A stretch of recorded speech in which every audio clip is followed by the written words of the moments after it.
전 세계 주요 이슈를 짚어보는 선재기의 월드 앤 이슈 시간입니다. 도널드 트럼프 미국 행정부가 쿠바를 상대로 고강도 제재에 나서면서 압박 수위를 높이고 있습니다. 베네수엘라의 니콜라스 마두로 정권을 지지하는 쿠바 정부에 대한 일종의 보복 조치란 분석인데요. 관련 소식 선재규 연합인포맥스 선임 기자와 함께 짚어보겠습니다. 어서 오세요. 안녕하십니까? 네, 안녕하세요. 쿠바를 위해서 이제 제재를 시작했다라고 하는데 23년 전에 만들어진 제재까지 나왔다고요? 네, 1993년에 만든 헬름스 버튼법이라는 게 있는데요. 네. 이게 뭔가 하면은 그 1959년에 쿠바가 공산화될 때 네. 그때 거기 이제 있던 미국 개인이나 기업이 갖고 있던 재산이 전부 몰수가 됐습니다. 그렇죠. 그래서 이제 그거를 지금도 이제 다른 나라 기업들이나 이런 개인이 이제 쓰고 있는데 그거를 미국 법을 통해서 그 소송할 수 있도록 그렇게 허용을 했습니다. 그러니까 지금 26년 만에 지금 이걸 낡은 법을 끄집어냈는데요. 이제 쿠바에 대한 괘씸죄 적용입니다. 이게 이제 제정되고 나서 클린턴 행정부, 오바마 행정부 때는 왜냐하면 쿠바에 그 유럽이라든가 캐나다, 일본 기업들이 많이 투자하고 있습니다. 그래서 네. 이걸 적용을 하면은 동맹국들한테 피해를 줄 수 있으니까 그래서 이제 그 법 중에 그 이제 소송할 수 있는 부분을 6개월마다 그 유예를 시켰습니다. 그래서 지금까지 쭉 이제 사실상 적용을 안 했는데 트럼프가 이제 이걸 중단시킨 겁니다. 사실 트럼프도 초기에는 이거를 놔뒀는데 네. 이제 베네수엘라 마두로 정권을 계속 쿠바가 이제 지원을 하니까 안 되겠다 싶어서 이제 중단시켰습니다. 그래서 이제 폼페이오 장관이 더는 이 조항을 유예하지 않겠다. 그렇게 되니까 이제 다음 달 3일부터 소송이 가능해지는데 3일 하니까 혹시 기억이 나시는지 모르지만 이란 원유 제재 해서 우리나라 포함해서 8개국이 이제 그동안에 유예를 받아왔는데 네. 그게 이제 3일 날 끝납니다. 묘하게도 또 날짜가 겹칩니다. 지금 뭐 미국 언론 얘기를 보면 한 여기 해당되는 건수가 한 20만 건. 그러니까 무슨 뭐 호텔, 담배 농장, 뭐 부동산 뭐 엄청나게 많은 재산이 걸려 있는데 그래서 지금 한 몇백억 달러 규모가 되는데 이미 뭐 미국의 상당한 기업들이 소송 준비를 한다는 겁니다. 지금 그래서 지금 이제 본격적으로 법정 투쟁이 시작될 걸로 보입니다. 이렇게 쿠바뿐만 아니라 뭐 니카라과, 베네수엘라까지 이 3개국에 대해서 또 새로운 제재를 발표했다고 하는데 어떤 제재입니까? 볼턴 백악관 경제안보보좌관이 총대를 맸는데요. 네. 이제 이 세 나라가 이제 다 이제 좌파 국가인데 중남 그 폭정 트로이카다 이런 표현까지 썼습니다. 그러면서 이제 제재를 했는데 쿠바 같은 경우는 제재가 또 추가가 됐습니다. 지금 미국은 쿠바 국영항공사가 쿠바 군부가 통제하는 걸로 보고 있습니다. 그래서 거기를 포함해서 5군데를 블랙리스트에 추가를 했고요.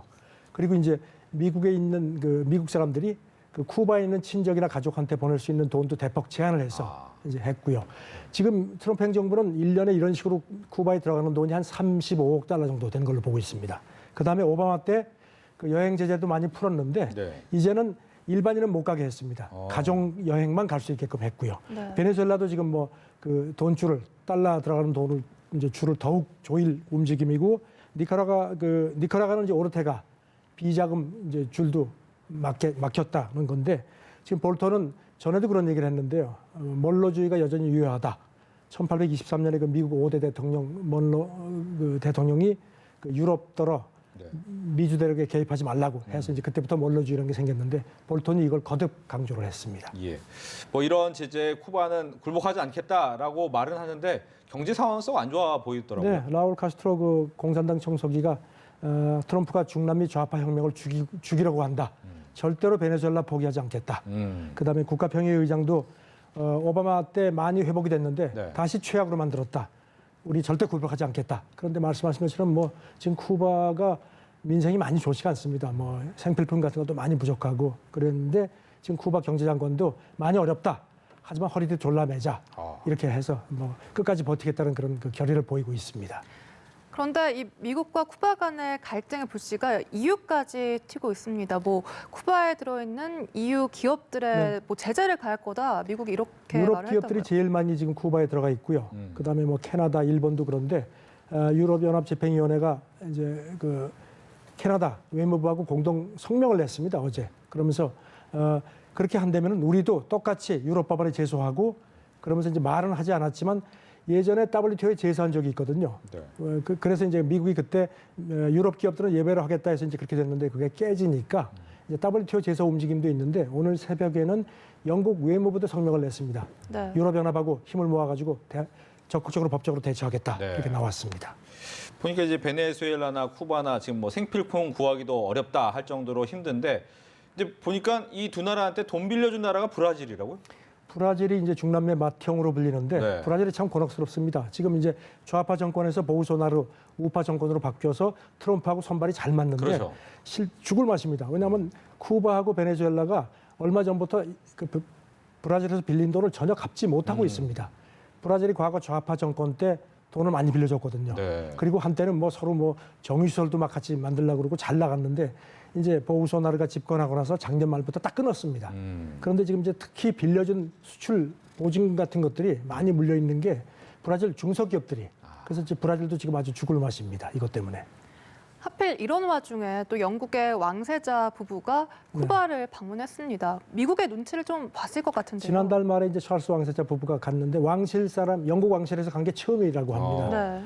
아무래도 트럼프를 의식해서 그런지 정치적인 활동을 좀 많이 자제하고 뭐 그 쿠바의 유명한 부에나비스타 소셜 그 재즈 클럽 있죠. 네. 그런 데도 가고 좀 비정치적으로 많이 움직였는데 그리고 이제 그 카스트로가 아마 전역을 내겠다고 한 모양인데 그거는 사양하고 그냥 저 명목상의 국가 수반인 그 국가평의 의장이 이제 주는 밥만 먹었는데 반체제 인사들도 안 만났습니다. 예. 그 미국 상원의원이 가지 말라고 했는데 가긴 갔는데 조금 좀 껄끄럽습니다. 그래서. 네.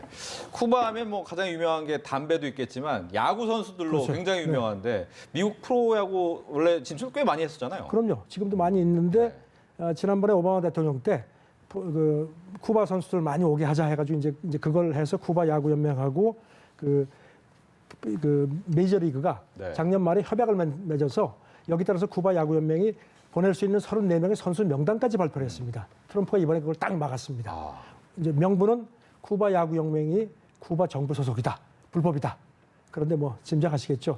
오바마의 흔적 지우기의 또 다른 그 보복이다. 뭐 이런 지적들입니다. 네, 알겠습니다. 미국과 쿠바 간의 갈등 선재규 연합인포맥스 선임 기자와 함께 짚어봤습니다. 오늘 말씀 고맙습니다. 고맙습니다. 네, 감사합니다.